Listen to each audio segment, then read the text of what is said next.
Allons au fond des choses. Ah, ça, c'est très intéressant. C'était donc mauvais, c'était donc épouvantable. Qu'est-ce que tu fais là? Moi, juste pour être le trouble-fête, là.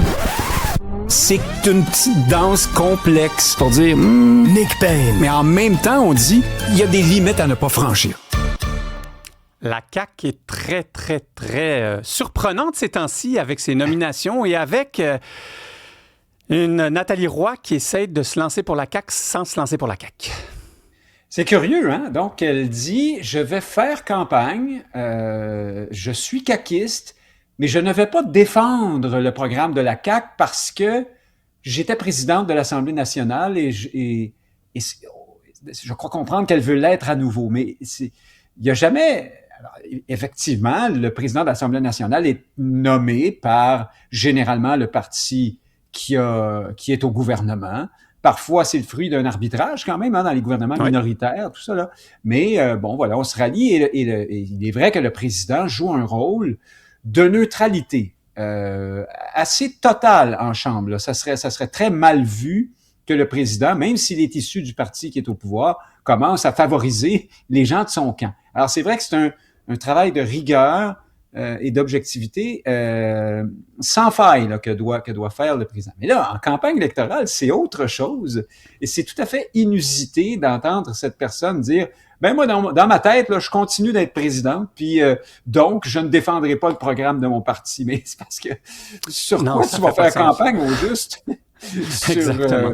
Je sais pas, moi, l'élevage des émeus en Afrique de l'Ouest, ça n'a aucun bon sens, je comprends pas. Alors, et par ailleurs, personne ne sait si la CAQ va être au pouvoir, si Mme Roy va être encore présidente de l'Assemblée nationale, si on va la nommer présidente.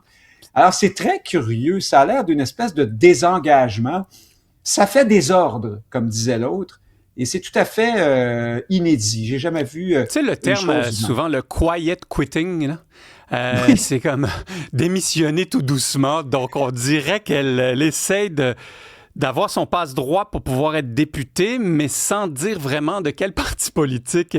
Une autre nébuleuse. Aujourd'hui, c'est le mot de la journée, la nébuleuse, la grande nébuleuse. Oui, je te quitte, mais je reste dans la maison avec toi, puis on va continuer de coucher dans le même lit.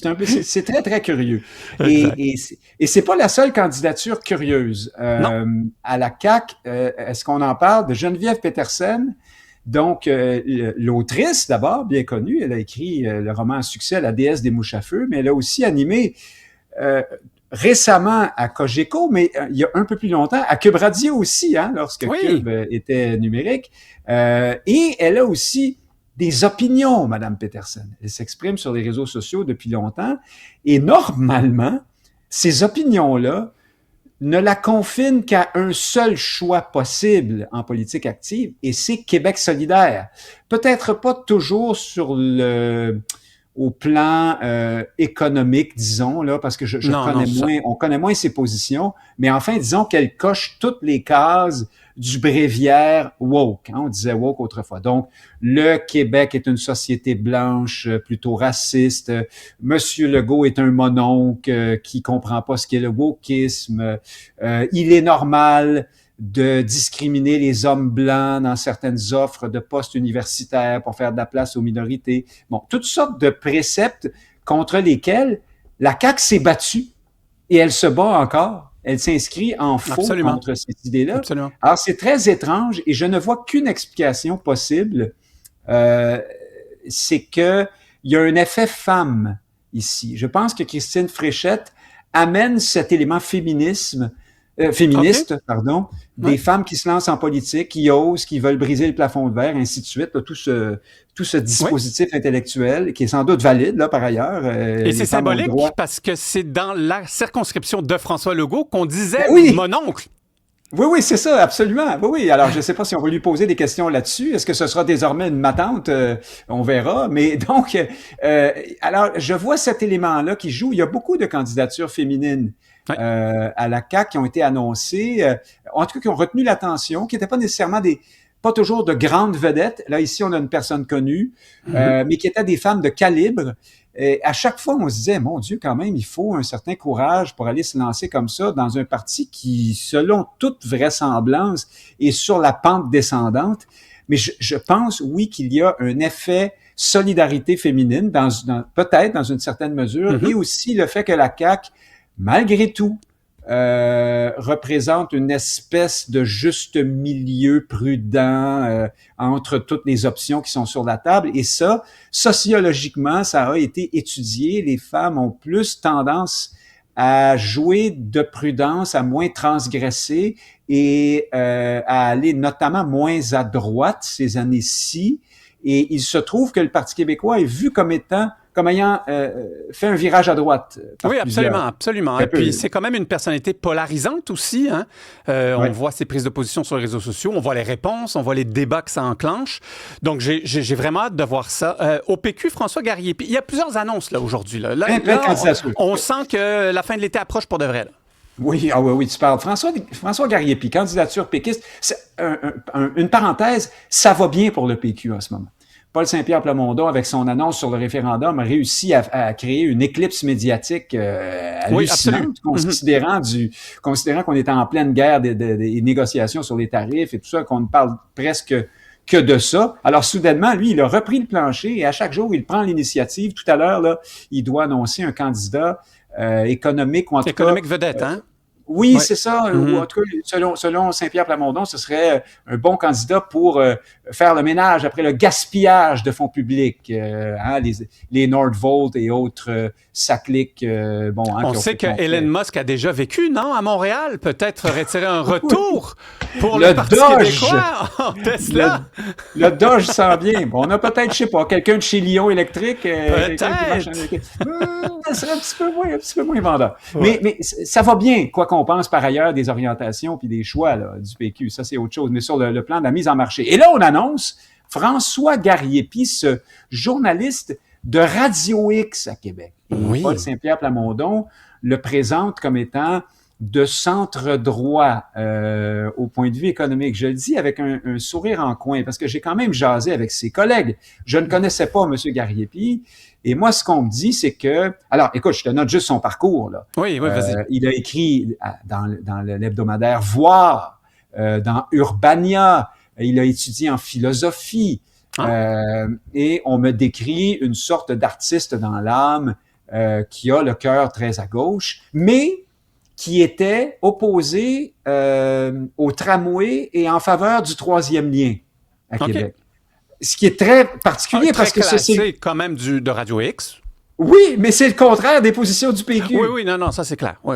Alors, ça c'est un peu drôle, il va falloir se ravaler ici, mais globalement, je pense pas qu'on peut vraiment parler d'un gars de centre-droit et je pense que le PQ continue dans la même veine. Ce parti-là ne sera pas... Je vais encore faire fâcher du monde, mais c'est pas...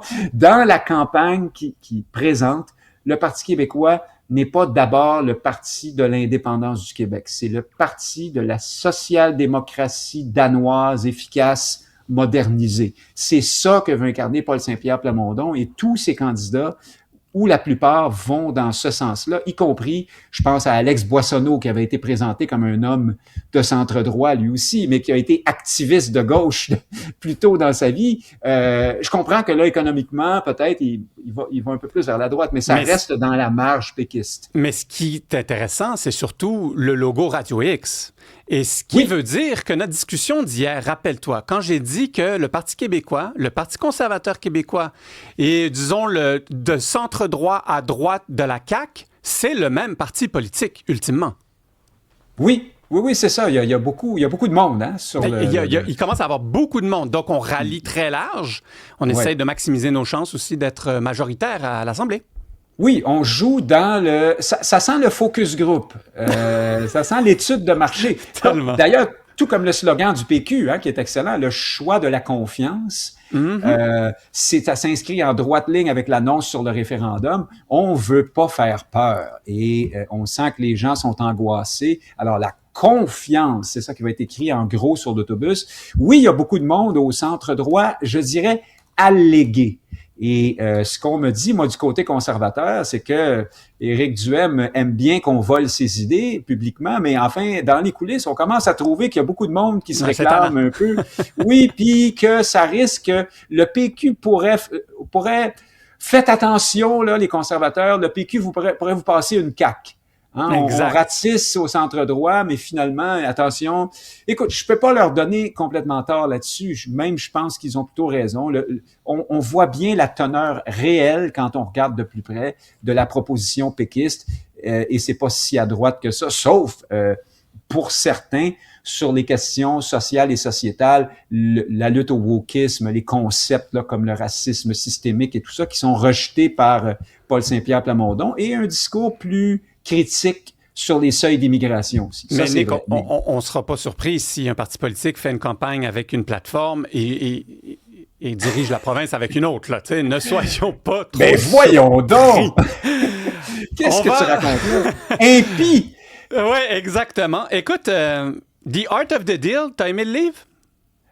J'ai pas lu le livre, mais on en a tellement parlé que je sais un peu en quoi ça consiste. Et si jamais on n'en avait pas parlé, il suffit de voir aller M. Trump pour comprendre la méthode.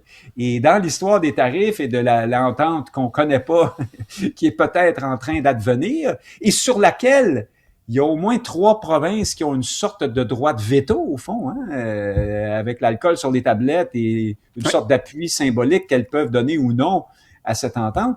Dans le cas de toute cette négo, on est vraiment en face de l'art of the deal, c'est-à-dire que tu réclames, dans ce cas-ci, tu menaces le Canada de tarifs monumentaux, pharaoniques, que peut-être même les Américains n'ont pas les moyens de se payer. On le sait pas exactement. Mais tu demandes la lune, tu déstabilises ton adversaire, tu lui envoies des signaux contradictoires qui le rendent complètement fou, et puis après, tu concèdes un petit peu. Alors, ce sera pas 50%, ça va être seulement 25%. J'ai coupé de moitié. Mais oui, c'est ça. Mais ce qui est encore absolument énorme. Mais voilà, on en est là après avoir arraché des bouts de notre chemise, puis donné des bouts de doigts, puis des bouts de pieds, puis de la culture, le streaming, le pont Gordie Howe, on fait toutes les concessions possibles. Nomme-les toutes. Et là, effectivement, on va avoir un petit peu moins de très gros tarifs. Et de son côté, suite à ça, toujours dans la méthode Art of the Deal, M. Trump, lui, vend à ses concitoyens une victoire éclatante sur toute la ligne, en disant un peu n'importe quoi, notamment sur la gestion de l'offre, mais on peut pas y donner tort, c'est-à-dire que... Ça va mériter un autre arche à Washington, l'arche de la victoire tarifaire. Oui, avec des statues de fromage, de lait, de vache. C'est ça. Écoute, Au pied desquels un beau bassin d'eau vermoulue. Oui, exactement. Écoute, on pourra pas dire qu'il nous divertit pas cet été, Donald Trump, du moins. Il va nous faire mal au portefeuille, il va nous faire plusieurs crises d'urticaire. Mais bref, Nick Payne, merci beaucoup, c'était passionnant comme d'habitude. À demain. Salut. À demain.